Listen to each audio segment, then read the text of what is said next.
Sports 2.0 Network. I'm Cierra Clark.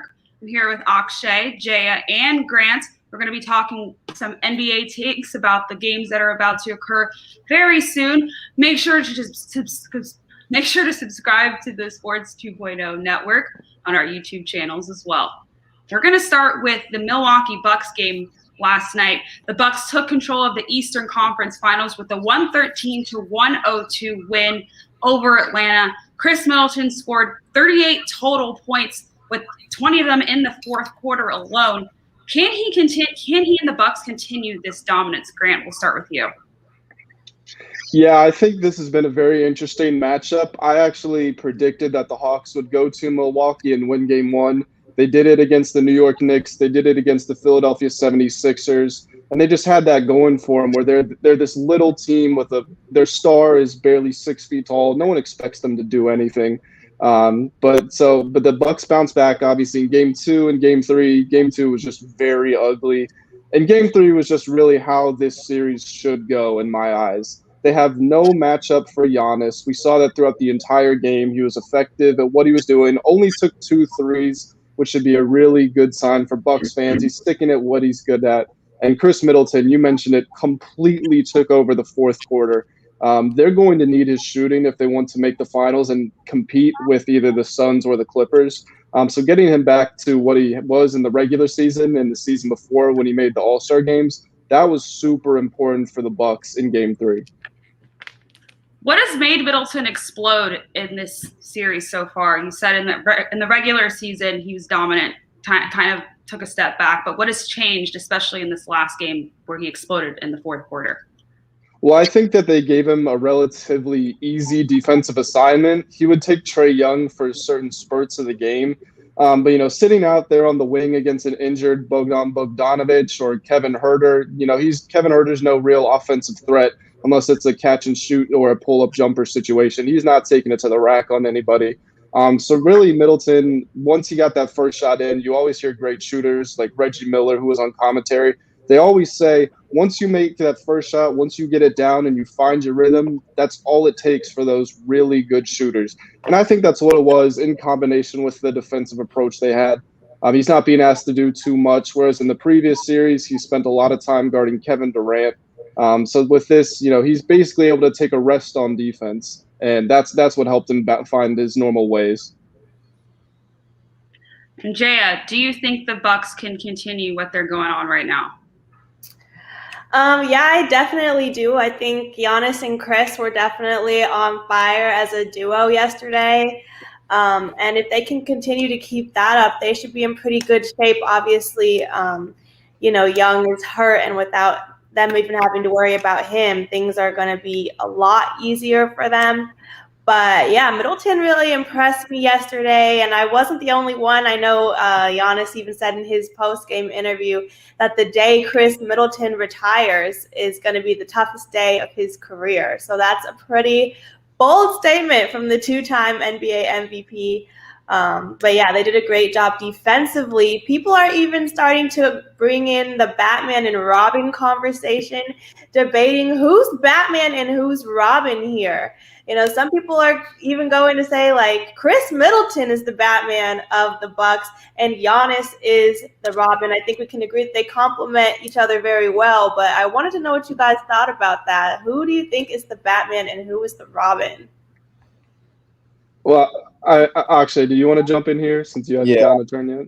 Yeah, well, as great as Khris Middleton is, I've always said this, that he's extremely inconsistent. He'll have one game where he's, one of the best players on the court, and then he'll have a 2-game stretch where he's like missing every shot, taking really bad shots, trying to force things.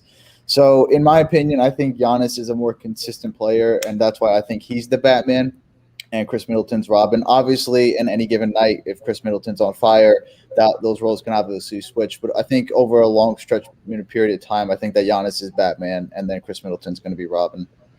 Yeah, Akshay, I'm right there with you. Khris Middleton, we know he's capable of having those outbursts. I've gone so far as to say on this show that I like him with the ball in his hands at the end of a close game more than Giannis. Yeah. I brought up the fact he's 6 for 9 in his career in game-tying or go-ahead shots in the final 10 seconds, which, is just an incredible record. But if we're honestly going to sit here and have the conversation about who is the leader of this Bucks team, like there's just enough cannot be said of what Giannis has done so far in these playoffs. And I know it's fun to hate on him. I do it too. He airballs free throws if he even gets to shoot them before they call a 10-second violation. He airballs his threes. He's not. He has a funny accent. You know, he's not your typical American superstar, right? But he is averaging 31.5 points over his last 10 games, going back to game 1 against the Brooklyn Nets. And that's with an 18-point stinker in game 2. He's averaging 12 rebounds, shooting nearly 60% in the playoffs. He has just been incredible. And if you back up and look at it objectively, he's probably the second best player over the whole playoffs behind Kevin Durant. And we saw what Kevin Durant did, which was just amazing. So, you know, Khris Middleton is great. It's amazing when he shoots well because then he becomes a very elite player. He looks almost like a slightly lower grade Kevin Durant when he's at his very best. But those games are few and far between. Giannis has just been sensational so far. Yeah, I hear you guys. The main thing hindering Giannis has been those struggles at the free throw line. But I think when I think of the face of the franchise, I'm definitely thinking more Giannis than Khris Middleton in the grand scheme of these playoffs. However, Middleton shoots 90% from the free throw line. He knows how to make his shots and get the job done when it counts. Is it consistent? Not all the time, but when it counts. So would I say he's the Batman altogether? No, but he was definitely the Batman yesterday. What do you think, Cierra? Jaya, actually I was going off of your point just there with the crucial points, the crucial clutch things that he does is what makes him a good sidekick. You know, the sidekick is the guy that you can lean on when you need that one extra hand, that one extra push. And Giannis is the Batman, in my opinion, because he, like you said, he's the face of the franchise. He's also a great locker room guy. I've seen him in those huddles, getting in on his teammates, like being hard on them, telling them what they need to do in those really important situations. And I think that's what also makes him the Batman. Obviously, his performance on the court speaks for himself, but I do think that he's the Batman in this franchise. And Middleton definitely is moving up into the Robin spot for sure. And Robin is not an insult. We all need a Robin to our Batman. They work so great together. So I would not say Khris Middleton being the Robin is a bad thing at all. Every Batman needs their Robin, if you ask me. Yeah, that's like me and Akshay. We've been confused with Batman and Robin before. Then what does that make me and Cierra? What's another superhero duo? You guys can be Spider-Man and Iron Man. Oh, jeez. There aren't enough girl superheroes. I can just think of Wonder Woman. Yeah. Akshay, do you think the Bucks can continue what they're doing right now? I think they should, but I wouldn't count out the Hawks in the series, even without Trae Young. We've seen it all throughout these playoffs and even in the regular season. They are the underdogs. They embrace that role. The Atlanta crowd is really behind them. They, as John Collins said in an interview before Game 3, the Atlanta crowd really gives them momentum shifts in the games. So I think, obviously the Bucks have much more talent. They have the better players, better coaching, in my opinion. They're in a better situation. I think they can. I think they should. So I think they should take advantage of this series, but I wouldn't count out the Hawks entirely. And one thing they can take advantage of is Trae Young being hurt. He dropped 35 points in their most recent game. However, he stepped on an official's foot, messed up his right ankle, and it's been named as a bone bruise for Game 4. He's listed as questionable. Do you think the Hawks are done? Akshay, we'll start with you. No, not necessarily. I think they are at a complete disadvantage without their best player and their number one playmaker. But I think that, they're a very tight-knit group. They understand how to play with each other. They, feed off each other's energy. I think that they'll, rally around this injury, try to, tie up the series. But I don't think that they'll win tonight necessarily. But, I don't think that the series is over just yet.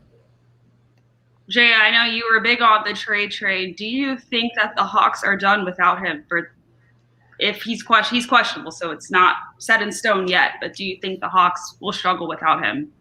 I definitely think they will. It was heartbreaking to see that injury, and I think the effects of this compressed game schedule is really showing with all these injuries throughout these playoffs. It's just becoming difficult to watch, and what an ironic way for him to get injured.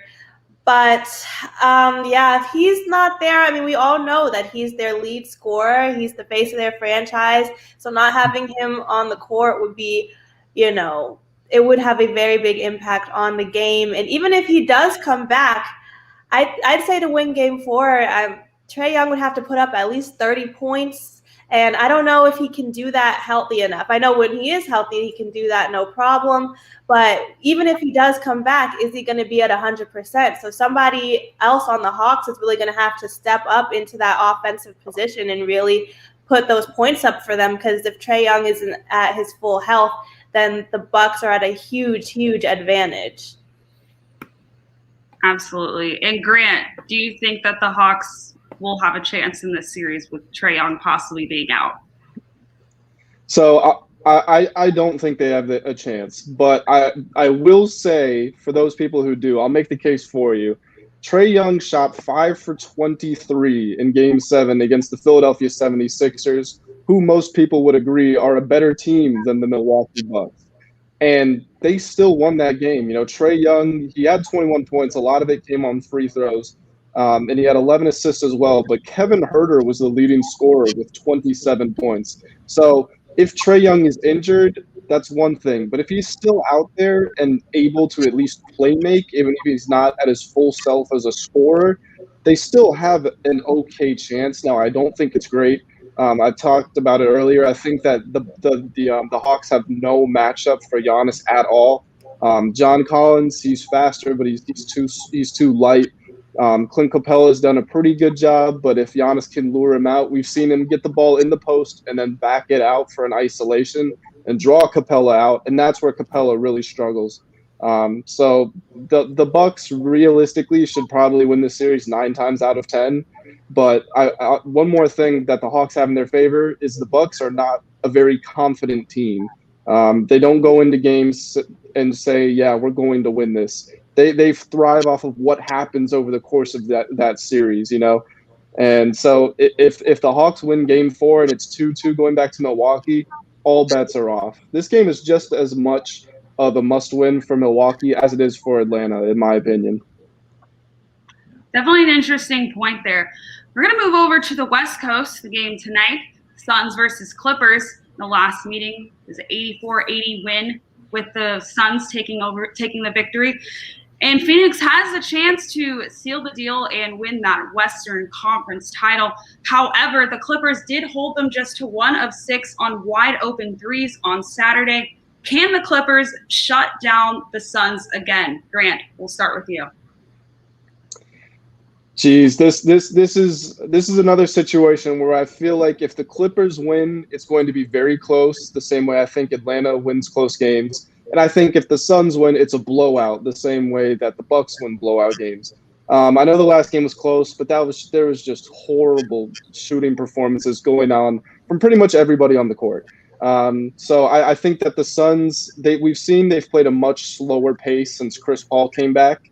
I don't think that means they're going to score 84 points. I expect them to get at least 100.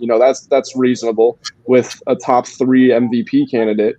But the Clippers, I've bet on them to cover 3 out of 4 games in this series, and they have, to their credit.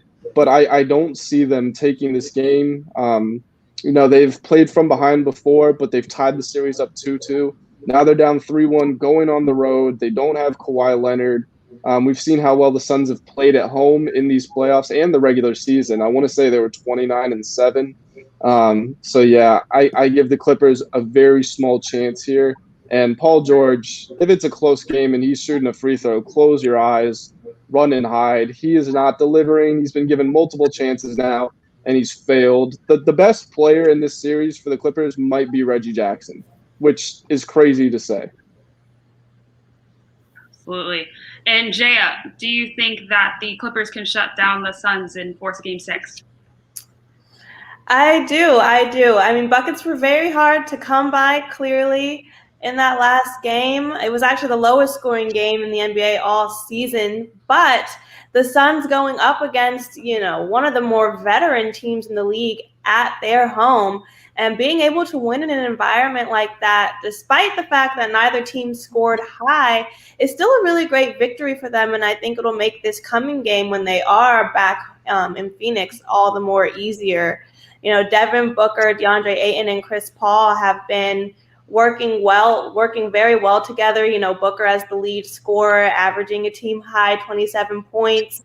Ayton is shooting nearly 71% from the field.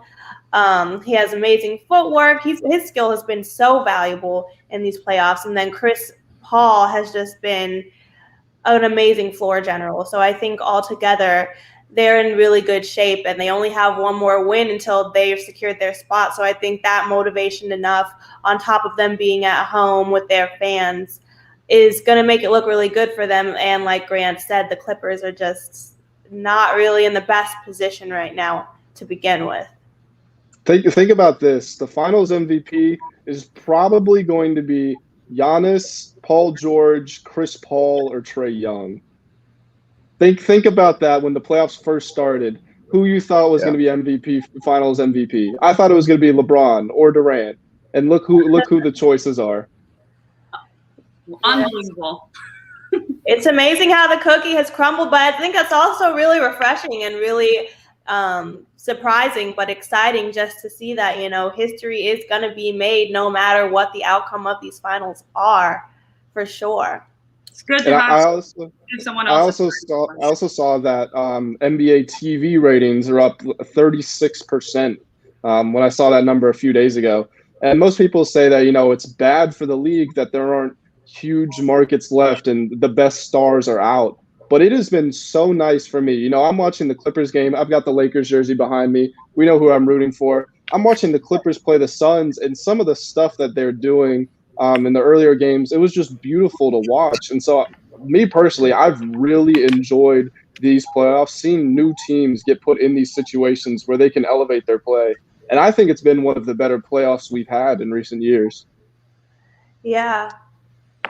I agree as well. Akshay, do you think that the Clippers can shut down the Suns? No, as much as I, would love to see this series continue, I think the Suns will end it in Phoenix today.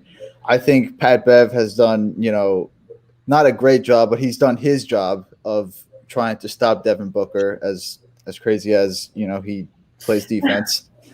But I think that, now that Chris Paul is getting his legs under him, he's starting to get a feel for the game, because he missed 11 days of, no basketball activities. And, it was just inserted into game 3. Obviously, it wasn't going to be great, but he's starting to get that flow back, starting to make plays a little bit better, starting to shoot the ball a little bit better.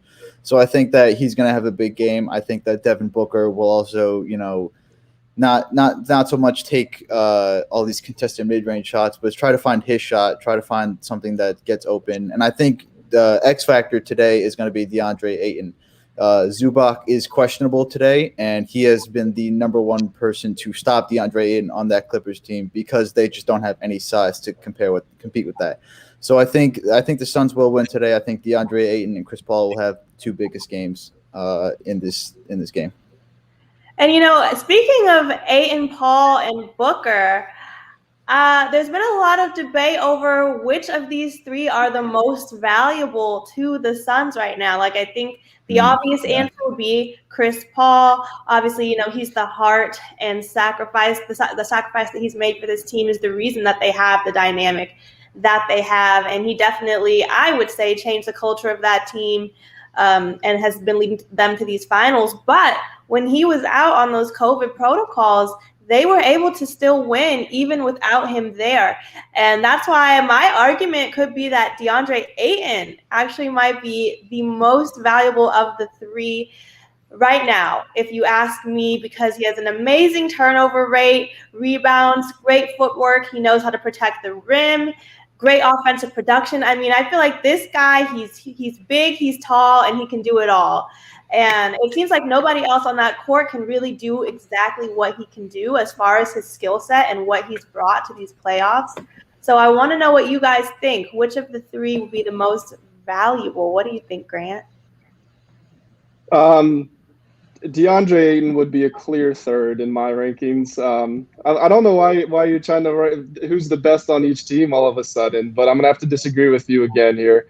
I think that DeAndre Ayton has absolutely elevated himself more than any other player on the Suns and probably in the entire playoffs. Reggie Jackson being the only contender for that title. I guess you could say Trae Young as well, but he's used to being Atlanta's star. But yeah, Ayton has been amazing in this postseason. He's shooting over 70%. He's given them 17 and 11 a game. But the most important player to this team, Chris Paul might be the sexy answer because people love to say how he's always a dark horse MVP candidate because he makes teams better. The most important player on this team is Devin Booker. There's no doubt in my mind. They were winning games when Chris Paul left. Cameron Payne, came out and gave him 29 and 9. Chris Paul hasn't done that yet this whole postseason. Outside of the one game, he scored 37, but even then, his assist total wasn't that high. Devin Booker is the guy who you look at and say, yeah, he can be a face of the NBA. He can be a face of this franchise. He's talked about how Kobe was his mentor. He paid homage to him at the end of the close game they won earlier in the series. He's the one who's been scoring 27 points for however long he's been in the NBA, 5-6 years, and somehow he's still 24 years old. Devin Booker is the best player on this team. I think he's the best player in this series. Paul George has not been shooting efficiently at all. So yeah, if I had to tier them, most important to the Suns, I'm going Booker, Chris Paul, DeAndre Ayton. But DeAndre Ayton, like I said, has outplayed his regular season the most. What do you think, Sierra? Grant, you took the words right out of my mouth. I mean, when Devin Booker was drafted in 2015 out of Kentucky to the Phoenix Suns, the Suns were terrible. He's been with them since they've struggled, and now he's with them on the verge of winning a Western Conference title. And I think I think he has that drive just because he's been with them for so long and has seen them struggle for a while. And then for a second, I'd say Chris Paul because he is the older guy. He is the one with the experience. He's the one that pushes everybody, but they were able to still win games and do well without him there. They were able to still look like they knew how to play basketball. They didn't look completely lost without him. And then in third, I would have to say DeAndre Ayton as well. He has really shown that he is a great player, especially in this series, and he's very young. He's got a lot of basketball left to be played, as well as Booker. But I would have to say Devin Booker is going to be one of the faces of the NBA, and he already is, in my opinion, the face of the franchise. When you think of the Phoenix Suns, I think of Devin Booker.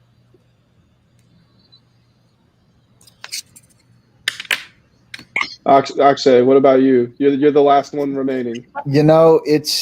I'm really torn. As great as Chris Paul is, he obviously suffered that shoulder injury in the first series against the Lakers. Didn't really have a good series even when he was healthy a little bit.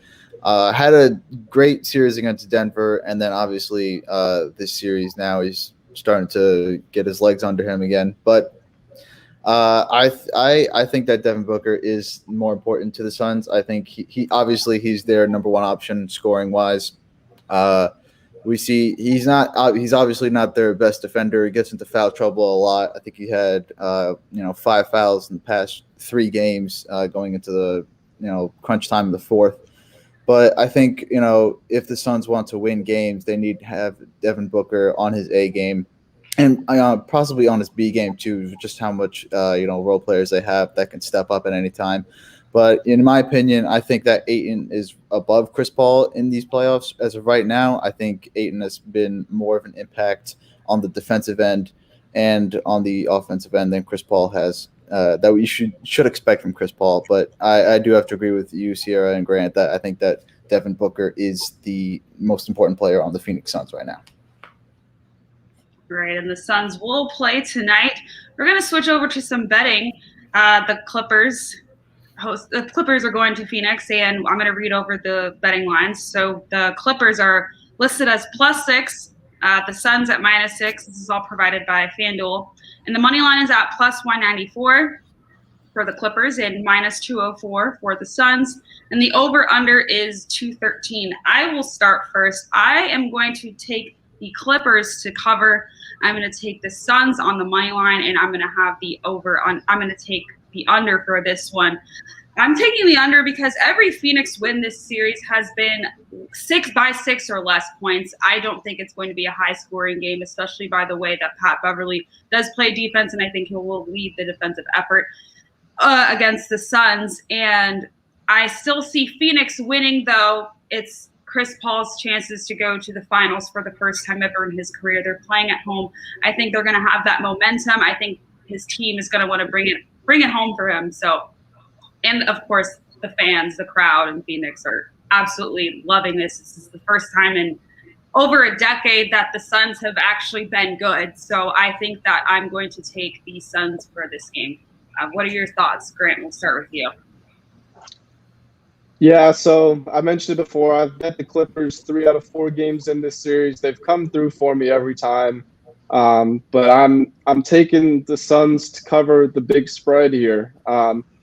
I think I might be looking at a slightly more updated version. I've got the Suns at -255 on the money line, and there is just no money to be made there. So going -6 is pretty scary.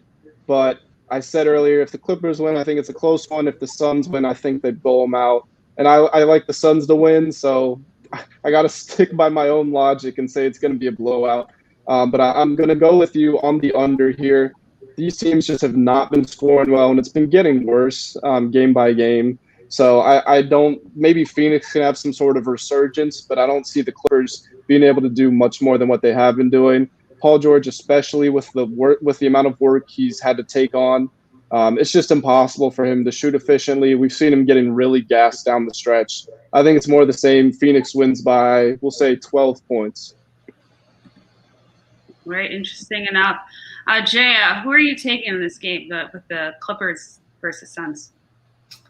I'm going to have to agree with Grant on this one. I think the Suns will cover, and I have the Suns on the money line. Like you said, Cierra, they're at home. They're just one more win away from securing their spot in the finals, and they have a very big advantage over the Clippers. I am going to take the under as well, especially after that last game. I don't think it makes sense to believe that they're going to shoot any more than what they did, but I think this is going to be a really nice game 5 for the Suns, and they're going to take it.